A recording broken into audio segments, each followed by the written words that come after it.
ABC One Television. ABC One Television. ABC One Television.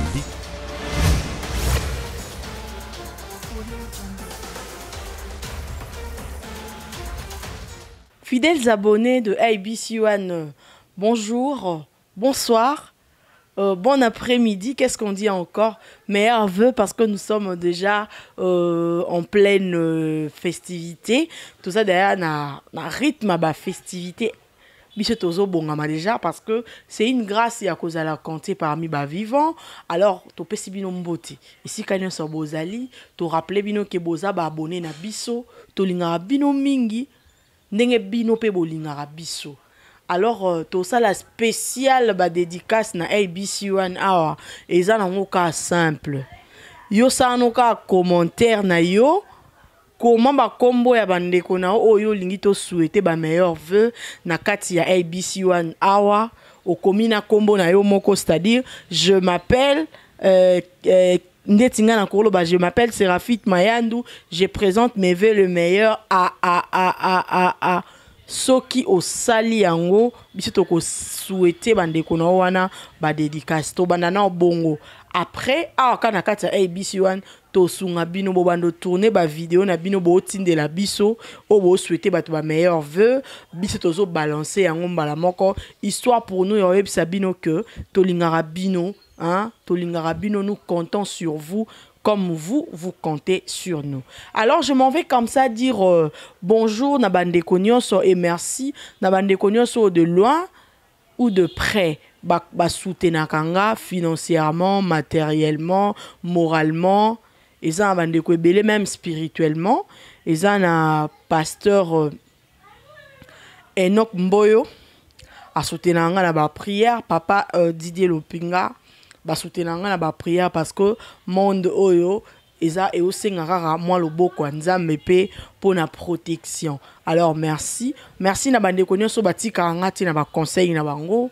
Merci beaucoup na maman Chantal Ayao parce que er nyonso azawana azo sunga biso pour que to améliorer encore, to perfectionner musala. Merci également na papa Osé, en tout cas papa Osé, merci beaucoup. Ozali pamboli pona biso. Merci l'équipe Mobimba. Il y a ABC One, Fali Matoko, le plus beau réalisateur de la ville. Le plus beau réalisateur de la ville, Balobi. En tout cas, Fali Matoko, il n'y a pas de comme toi. Merci également à Jimmy Boembe Bola. Jimmy Boembe, en tout cas, merci pour notre professionnalisme nayo et surtout tactoana yakosala musala. Boza e belé son abina banotanga ba kombo na binoa na kozwa presque émission Mobimba, mais le quoi to komi na ba jour à ba fête. Toza obligé to sepeli sarabino boye. Mes big dédicaces à Gidio Kamanda et Gidio Kamanda et le parent tunisien. Gidio Kamanda et le parent tunisien. Merci beaucoup. Babi Mouto, asolara bien, asala maramnion so bien, aza gentil. Malgré bambon on a eu maza simple, azal roi bangote. Gidio Kamanda et les parents tunisiens. Merci beaucoup à toi. Voilà, lelo na ina lisolo moko très capital, mais boye binga la grande taille na ya kaka pamba boete na roya na ba actualité.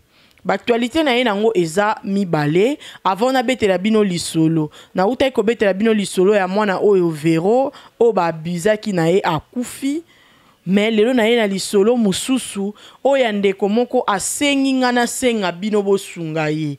Alors ko zape na yote ko kende mosika te zala branché pona okata likambo oyo. Nakei na ba sujet na biso actualité eze belé na République démocratique du Congo. Honorable Ntingi Pululu a outi ko déposer loi moko portant modification et complétant la loi électorale. Au loi wana ba baptisé yango déjà loi Ntingi. Loi wana est verrouillé lisusu ba poste local ya ba président de la République, ya ba députés nationaux, ya ba sénateurs, ba bourgmestre na sepeli kutu d'ailleurs na proposition na surtout les kamba bourgmestre loi wana lobby avant aux à la bourgmestre ya commune moko boyi. Il faut aux à de père et de mère congolais, 2 il faut aux à la au vandi pe na commune wana au moins 10 ans. c'est-à-dire oza moto yebi pe ba réalité ya commune. Alors loi wana ezaki déposé na Assemblée nationale na biso awa et sali moi nungu bandeko babi non biso tozaka na posa ba élection et tout eza priorité te alors que biso to luka biloko ekita poani ba proposer ba loi moko ba tina te bongo et tout bandeko balobaki penza. Bandeko balobaki penza pona loi wana. Mais biso tolobi ke toza na démocratie, mutu ne soza na droit ya ko émettre point de vue nae. Mutu ne so pas na droit ya ko ke contrecarrer loi wana, ce qui est pas sali proposition moko o ekoyi ko za la meilleure que loi antingi pululu eza nango problème te. Alors deuxième histoire ezali deuxième actualité ezali déchéance ya gouverneur ya Sud Kivu déchéance ya gouverneur ya Sud Kivu Théongo Abidje oyo balongoli lokola gouverneur azaki déchu na Assemblée nationale Assemblée provinciale ya Sud Kivu na plénière ezaki tenue le 2 décembre kuna na Bukavu. Yena gouvernement na ye, il faut bakweya. Il faut bakweya pourquoi? Parce que balobi azana gestion moko calamiteuse, c'est-à-dire modèle azo gérer les Sud Kivu et koki ko causer plutôt ba préjudice plus tard. Tolanda kiango bandeko boyoka kiango. Mais à réagir à lobby que il est tellement apaisé parce que loi wana eleki vote wana eslamaki na ba norme T, c'est-à-dire plénière wana ezaki tenu na ba norme T. Il a dit qu'il y aurait de vote par correspondance, chose qui n'existe pas. Na ba règlement na bango intérieur, il y a assemblée provinciale, il y a Sud Kivu. Alors on s'est dit, est-ce que réellement Théongo Abidje Azan a raison, Azan a tort? Pourquoi est-il si sûr de lui? Nani abatami na simanaye pour qu'il soit assez apaisé. Na osenga fali matoko a proposé biso vidéo moko ya mukie ezaka quelques secondes boyo kanenge gouverneur azali apaisé. Alors ngana za komi tuna pourquoi il est si apaisé? Parce que surtout yebi ke organo eza habilité ya kolongola ye na pouvoir ezali Assemblée provinciale. Assemblée provinciale va siéger 33 députés. 28 va voter contre ye. 5 bulletins ezalaki nul. Parce que bazalaka je crois 44. 5 autres députés étaient empêchés yako accéder na salle. Ba député Moussou bazaki empêché, mais au bazaki na salle bazaki déjà 33. Selon le rapporteur même il y a Assemblée provinciale il y a Sud Kivu, messieurs Amani, l'honorable Amani a ébissibiso que le quorum était largement atteint. Le quorum était largement atteint, alors la plénière avait toutes ses raisons d'exister. Mais qu'est-ce qui fait qu'aujourd'hui, le gouverneur déchu par l'Assemblée provinciale soit apaisé jusqu'au point, il y a calmé même bateau bazaki agité, qui est derrière lui, est-ce que l'Assemblée provinciale Nabiso, ils ont gardé kaka valeur nango face à la réalité oyo ezo leka parce qu'apparemment ezo zala na ba Kongo kuna atuma tubwa na ba longo la ba zongisa on ne sait pas toye a na Sud Kivu ba défier déjà nani gouverneur mais azana est vraiment inquiété. Pourquoi azo banga plénière te place nini oya yebika koiko kima pour que décision ya plénière wana ekufa? Est-ce que l'institution na biso ya république, est-ce que l'assemblée na biso nationale comme provinciale ils ont gardé kaka autorité nango sur la gestion de la république? Wana ezaba question makas otozo tuna boko mona na vidéo, il est tellement apaisé, il est tellement sûr de lui qu'on s'est dit c'est que azana force mususu où ils ont soutenir yé, alors cette force est plus forte, excusez-moi la tautologie, que les institutions de la République telles que l'Assemblée nationale. Alors, qui est derrière Théo Ngouabijé pour qu'il soit assez apaisé? Je vais demander à Fally Matoko à proposer biso déjà image wana bomona pourquoi nazolo bake il n'est même pas inquiété malgré balongoli gouverneur mais il est à l'aise à lobby batouaz à la calme. Suivez et on se retrouve juste après. Vous avez déjà bien joué un vote par correspondance. Voilà. Pour voter, il faut être 32 personnes. Il y avait 32 personnes dedans. Voilà. Pardon? Il y avait que 13 dedans. Non, il y avait quand même 26 dedans. Voilà. Mais pour voter, il faut être 32. Voilà. Dès lors qu'ils n'avaient pas 32, tout ce qu'ils ont fait, c'est illégal. Donc restez calme, ne croyez pas qu'on a perdu le pouvoir. Restez calme. Et rentrez à la maison, il n'y a pas de problème. C'est monsieur le gouverneur du site Kivu. Donc restez calme. Voilà. Nazongi lisusu bomoni makam na loba keza na sens botala attitude ya gouverneur aza à l'aise. Actualité mususu na ngai na lobela eza ya honorable Délice Sanga oyo à tenir ba propos moko un peu plus injurieux à l'endroit il y a Christophe Mbosso. C'est vrai qu'il avait raison parce que ce qui totali na air Vital Kamerhe, quoi qu'on l'accuse aujourd'hui de tous les maux, mais ce qui totali lorsque Vital Kamerhe était encore speaker de la chambre basse du Parlement, c'est-à-dire tant un président et à l'Assemblée nationale, les plénières étaient belles. Donc, plénière Ezaki qui tokona kolanda, même ceux qui ne s'occupaient pas trop de la politique, plénière et banda koleka kitoko. À l'époque, il y a Vital Kamerhe. Vous sentez vraiment que beauté ezalaki, beauté à démocratie ezalaki. Les gens s'exprimaient, il y avait des débats et il y avait courtoisie. Mais depuis Vital Kamerhe tika poste oyo, to comment on mona que Assemblée nationale ba plénière nango est comme trop ennuyante. Lokola kaya Sénat. Pourquoi? Parce que Christophe Mbosso Azwa bandeko mususu lokwa bananaye, c'est comme si c'était dans une église qui devait se soumettre et tout. Alors l'honorable Délice Sanga était dans ses droits, yako loba, pe yako dénoncer. Mais place ni na yeko faillir, et sa place oyo a fingi Christophe Mbosso, là où il le traite de voyou. Non, non, non, cher honorable. Tozo benga bino ba honorable. Tozo benga bino ba honorable. Ce n'est pas bien. Et ça qui est au côté. Vous représentez les peuples. Il faut pas incarner respect avec certaines valeurs éthiques et morales.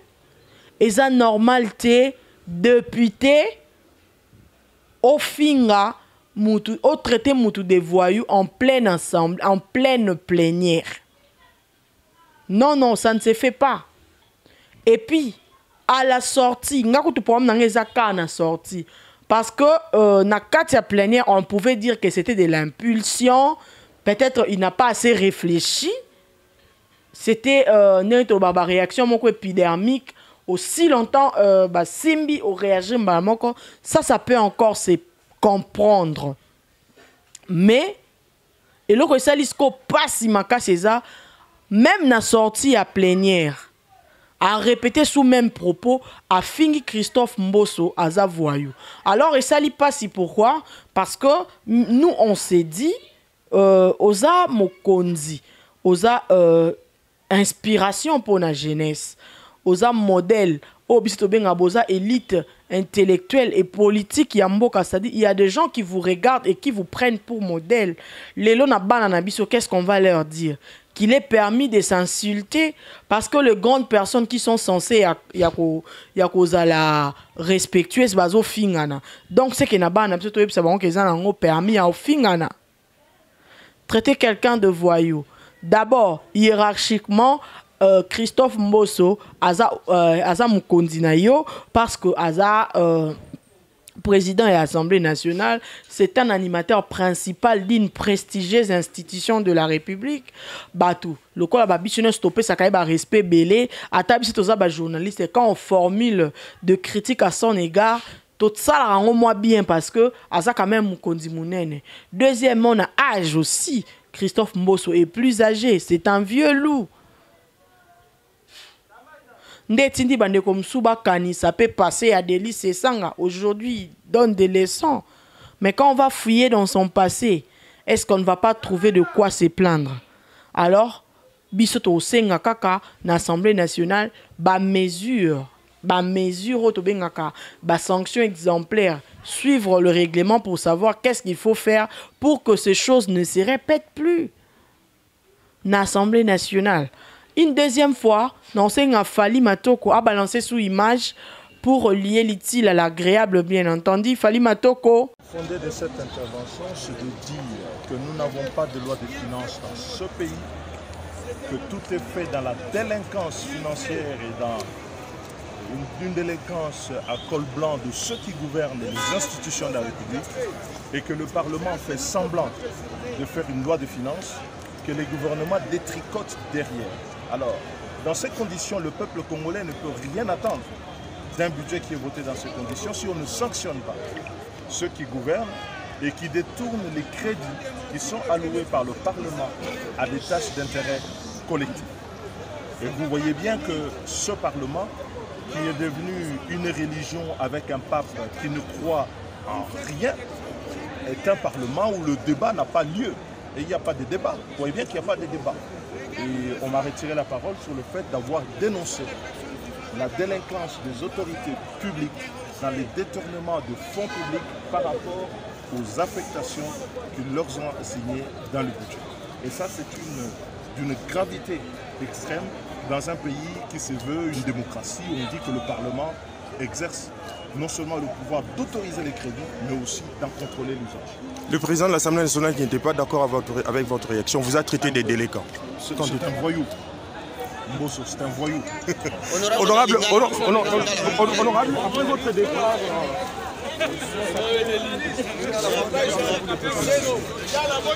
Voilà. Bandeko, botali majwana, malamu, pour comprendre de quoi il s'agit. De quoi il s'agit. Deli Sesanga à tenir ma propos moko yamakasi. Et pas ya Christophe Mbosso, ce qui nous fait très mal. Oyo tozomona que ataza qui n'a raison akokai ko sala yango te parce que c'est quand même c'est aussi un problème d'éducation. Tant que tolobara na bandeko ke éducation de base est important. Bandeko batia katembe tozaki na député moko tina niveau o akomaki ya Rosala député mais il était capable de proférer des injures ba insanité afinga journaliste moko ba insanité oh je ne peux même pas répéter par mon éducation na ko répéter en côté mais lelo député ana suka wapi carrière politique na et suka na nzela pourquoi parce que ba nyoso ba yaki ko découvrir finalement qui il était. Alors, il faut faire très attention, vous inspirez la jeunesse. C'est une classe politique de la honte, finalement.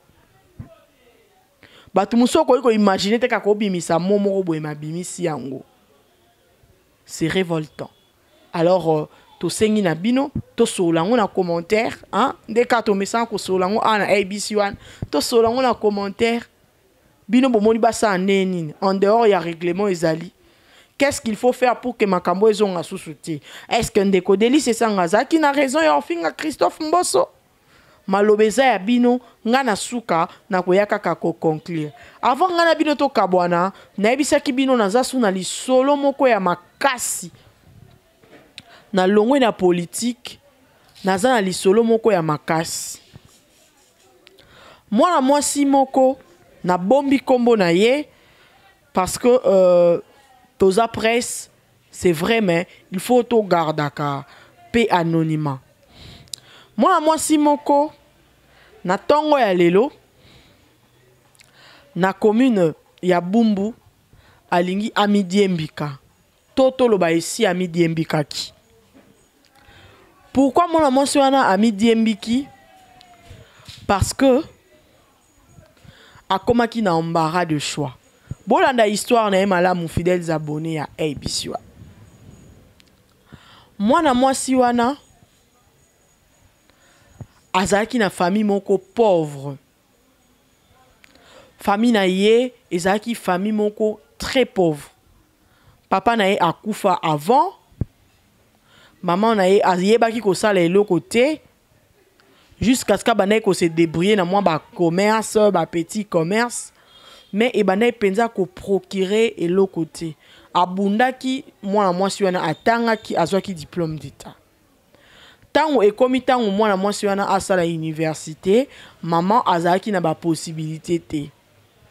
Mwana wana anda asala université te, alors abanaye ko kende ba cours d'encadrement, ya informatique et tout. Na mwa ba centre muke histoire que peut-être que ko sunga e azwa mwa musala. Tango azoke ba cours na ya informatique, moi mwasi wana na bombi kombo na ye, mais na bando benga yemi na kombo Liza. Liza na kokenda ba cours na ye informatique, aye kokutana na mwa mobali moko o banaye ko encadrer bango na ba cours informatique. Moi mobali wana comprendre que Liza oyo azama yele makasi. Alors qu'est-ce que moi mobali wana ye osala a lobby asengi azala copine nae.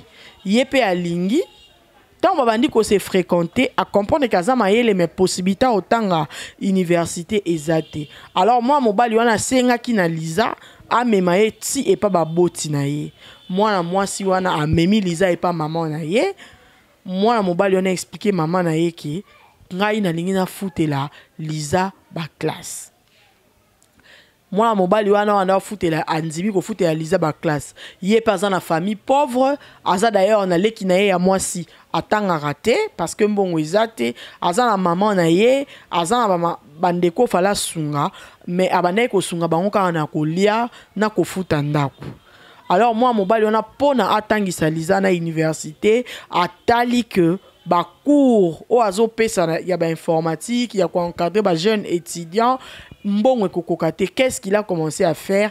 Moi mobali wana komai ko tambousa ba boudin na tongo atambusi ba boudin mo na mo ibomo na tambusi au pire mo bomo na yake asokoli maboko e ba kosokola ba mituka plutôt. Bref, akomai ko sala ba misala ya mikie pona esungaka ye azwa mbongo atangisa mwana mwasi wana.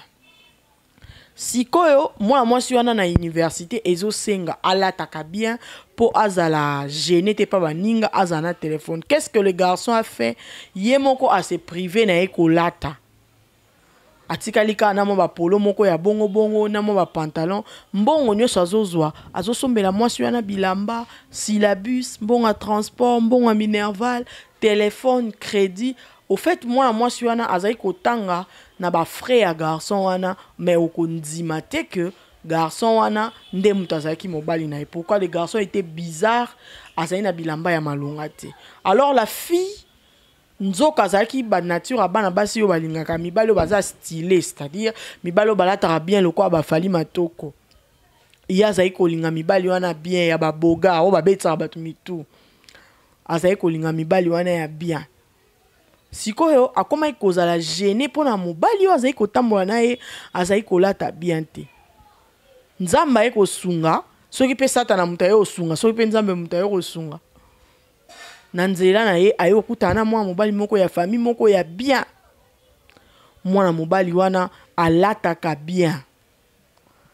Azana mwa possibilité. Wana mwana mwasi wana akomi déjà na 3e graduat. Bazolinga ba collation na ye komi pembe. Alors à lobby mobali o afutelinga minerval nenga lataka soka be na défense nanga na présenter fiancé et ko sala soni. Mieux vaut na zwa oyo lokwa azolata bien na mema ye kuna ta na présenter fiancé, famille na ba camarade nanga ba osepela.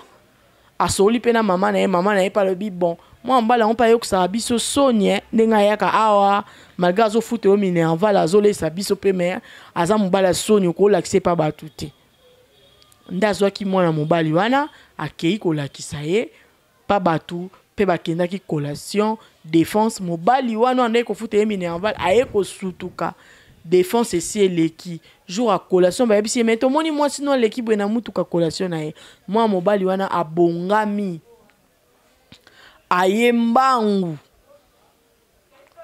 aya kokuta mwasi na maboko ya mutu mususu alors moi mobali wana abandi ko rappeler moi mwasi wana esika zwaye ndenga teka mai ndenga tambusa boudin ya sokola mituka sala kiboyi ki sentinelle apesa ba cour po kangisa mbongo alors ayebisi moi mwasi wana nga na kei na sima na nga tikala ko réfléchir oyeba siko mwana mwasi wana komo otala lobi non nga en réalité na linga na nga mobali wana te mais na linga ki kaka po atangisa nga mais naza pe na bolingwa oyo alataka bien siko yo o palataka bien aye ko comprendre ayebisi nga na lingi yo nazo bala yo dans 1 mois ou 2 mois mwana mwasi wana akomi na mbara soki avandi akanisi o atangisaki avandi pa kanisi place oyo azomona ke moi avenir eza bakoki kobala ye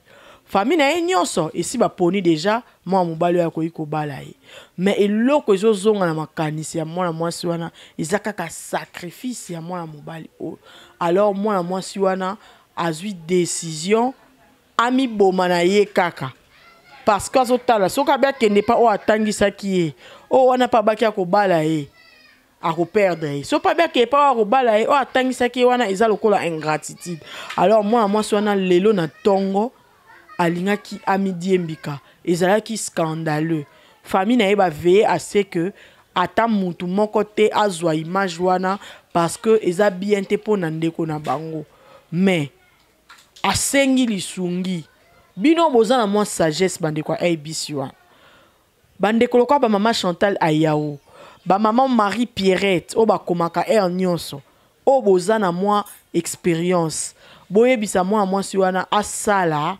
nini que doit-elle faire pour à se sentir maintenant à l'aise na mibali onyo so mibale parce que ba on mibale balingi akende pa o atangisa ye to pa ke pa o azo promettre ye libala wana eza question makasi o nga na tuni bino lelo na ABC1 ndeko wana na minute oyo azana na hôpital parce que singa na kingo ezaki serré makasi azana na ba proma pema mais to yebi ki etango akobonga akoluka azo ba réponse loko la famille na ba pesi autorisation to betali solo yango awa na ABC1 exclusivité na biso to beteli bino na idée te bo finga ye na idée te bo seka ye mais na idée bo sunga ye azwa réponse ya malamu po akoki komidi embika lisusu pour une deuxième fois makambo mutema ezaka difficile à gérer alors on a pesi bino lisusu mbote merci encore une fois de plus on a Gidio Kamandai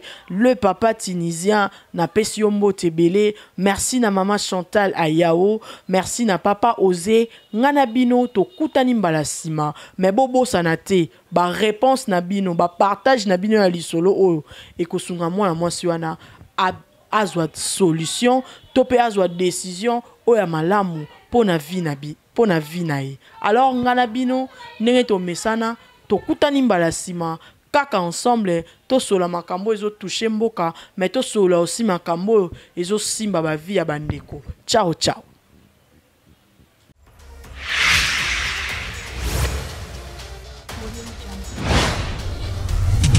ABC1 Television. ABC1 Television. ABC1 Television.